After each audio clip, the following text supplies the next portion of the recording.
Hey, this is Miss Anime. Welcome back, everyone, to part 2 of our Edward Elric character spotlight. In part 1, we delved into Edward's background, his early life, and the traumatic events that shaped him into the alchemist we know and love.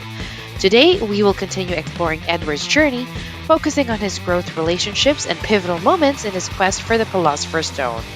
Let's dive deeper into the incredible character of Edward Elric and uncover more about his remarkable story. This is part 2 of Edward Elric, the heart and soul of alchemy. Let's talk about two of the most significant relationships in Edward's life.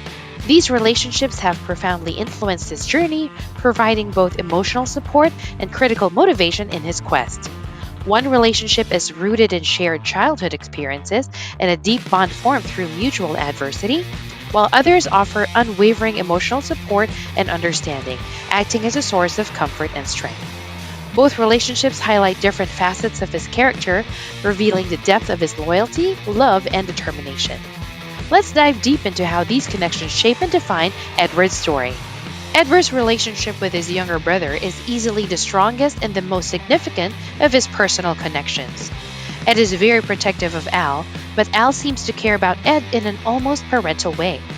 Though the Elric brothers have wildly different personalities and argue often about the best way to go about things, they are close enough that each would readily and willingly give his life for the other.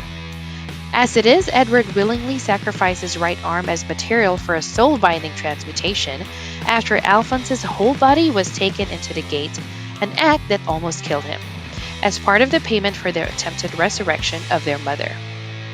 Edward managed to call his brother's soul back from the void and affix it alchemically to a suit of armor, but remained racked with guilt of having both initiated the experiment that caused the accident and damning his brother to a cold existence inside an artificial body, incapable of physical sensation, something that Edward believed his brother blamed him for.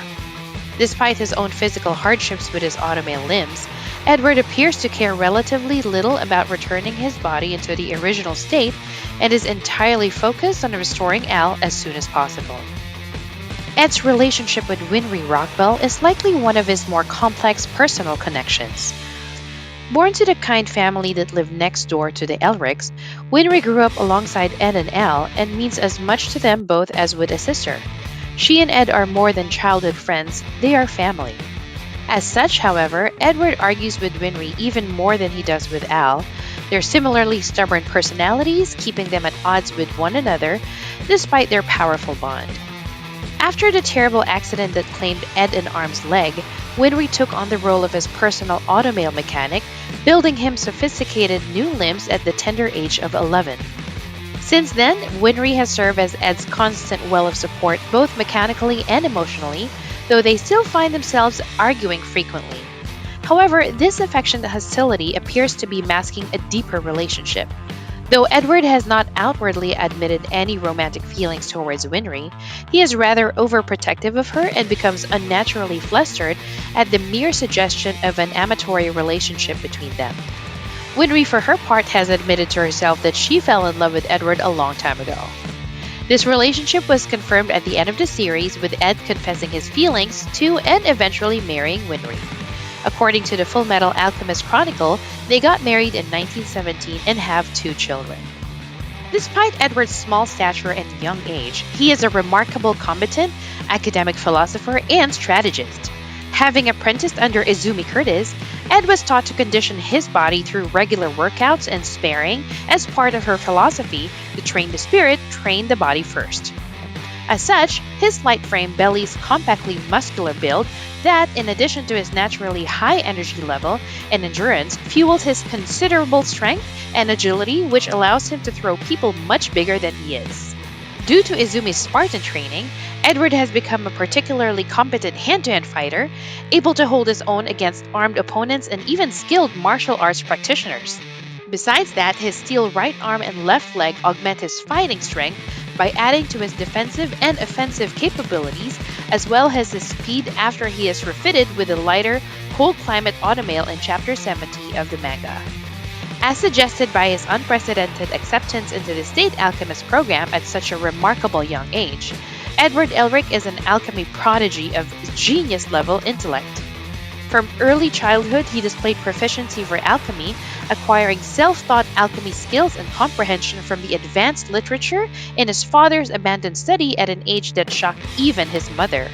Having incorporated alchemy into his life during his developmental stages, Edward sees the world alchemically and is therefore able to solve complicated codes, puzzles, and mysteries much more easily than normal. He has also shown himself to be exceptionally adept at chemistry and reasonably competent with biology.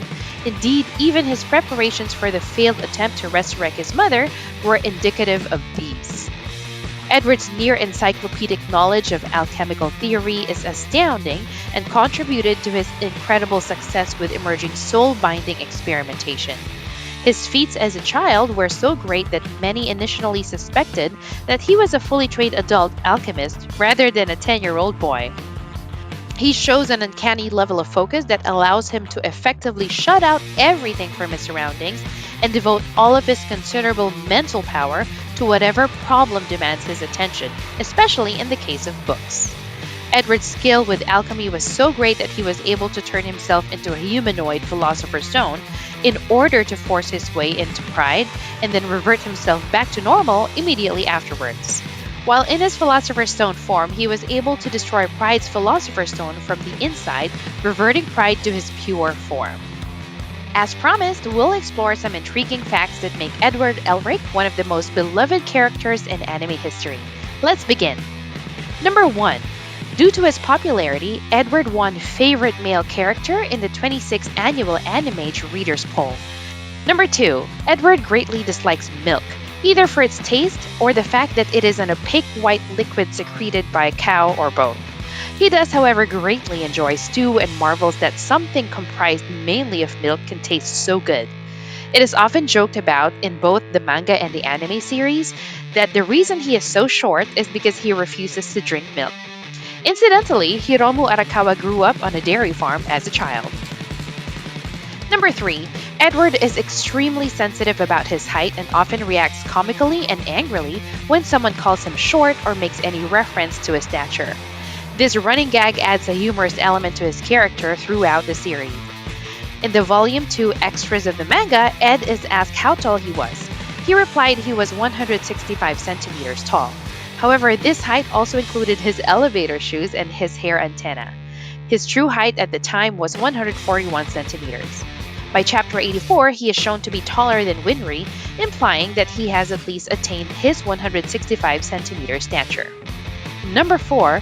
The new Elric family photo bears a resemblance to the old Elric family photo taken with Van Hohenheim, Ed, Al, and Trisha, with Ed replacing Hohenheim with a smile this time, and Winry replacing Trisha. Alphonse and Mei Chang are add-ins in the photo, as are And, Garfield, and Paninia, at least in the anime.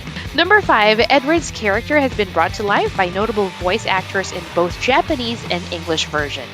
In the Japanese version, he is voiced by Romy Park, and in the English version, he is voiced by Vic Mignogna. Both actors have received acclaim for their performances, adding depth to Edward's character. Thank you so much for your patience and for tuning into the second part of our character spotlight on Edward Elric.